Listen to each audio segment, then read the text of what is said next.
अल्लाह पाक ने रिज़्क़ के 4 दरवाजे रखे हैं।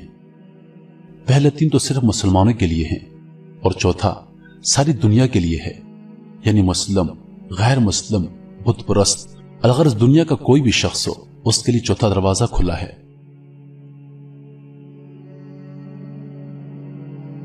रिज़्क़ हासिल करने का सबसे पहला दरवाजा नमाज है। जो शख्स भी नमाज का एहतमाम करता है अल्लाह पाक उसको बरकत वाला रिज़्क़ अता फरमाते हैं। एहतमाम यह है कि नमाज के वक्त से पहले या वक्त आते ही इसकी तैयारी में लग जाना और वक्त पर नमाज अदा करना। रिज़्क़ हासिल करने का दूसरा दरवाजा इस्तिग़फ़ार है। जो शख्स कसरत से इस्तिग़फ़ार करता है अल्लाह पाक उसे गैब से रिज़्क़ अता फरमाते हैं, क्योंकि एक हदीस का मफ़हूम है कि जो कसरत से इस्तिग़फ़ार करता है अल्लाह पाक उसे हर गम से निजात अता फरमाते हैं, हर परेशानी में रास्ता देते हैं और ऐसी जगह से रिज़्क़ अता फरमाते हैं जहां उसका गुमान भी नहीं होता।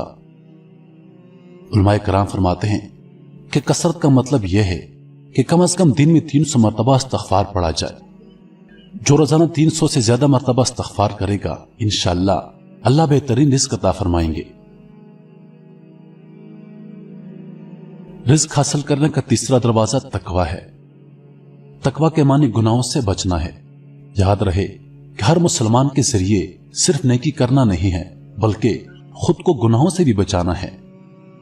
जो हर गुनाह से बचता है वो अल्लाह के यहां मुत्तकी कहलाता है। इसका आसान तरीका यह है कि हम हर काम करने से पहले यह देख लें किस काम से अल्लाह और उसके रसूल सल्लल्लाहु अलैहि वसल्लम ने मना तो नहीं फरमाया। अगर मना फरमाया है तो हम रुक जाएं।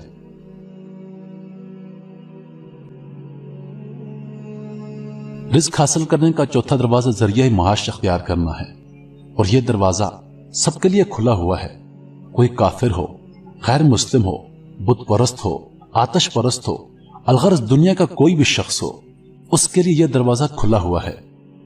अगर वो माश का कोई भी जरिया अख्तियार करेगा तो अल्लाह ताला उसे रिज़्क़ अता फरमाएंगे। लेकिन मेरे मोहतरम अजीजों, मुझे इस बात पर बेहद अफसोस है कि मुसलमानों की अक्सरियत ने पहले 3 दरवाजे भुला दिए हैं और आखिरी दरवाजे को ही लाजमी समझ लिया है, जबकि इन 3 दरवाजों से रिज़्क़ हासिल करना इंतहाई आसान है।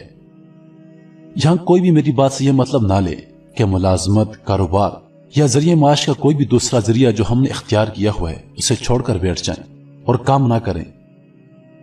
मेरे मोहतरम अजीजों, काम जरूर करें, लेकिन अगर हम चौथे दरवाजे के साथ साथ पहले 3 दरवाजों को भी इस्तेमाल करेंगे तो हमको थोड़ी ही मेहनत में ही ज्यादा रिज़्क़ मिलेगा, हमारी मुशक्कत कम हो जाएगी और हमारी कमाई गैर जरूरी जगहों पर नहीं लगेगी और हमारा माल जाया नहीं होगा।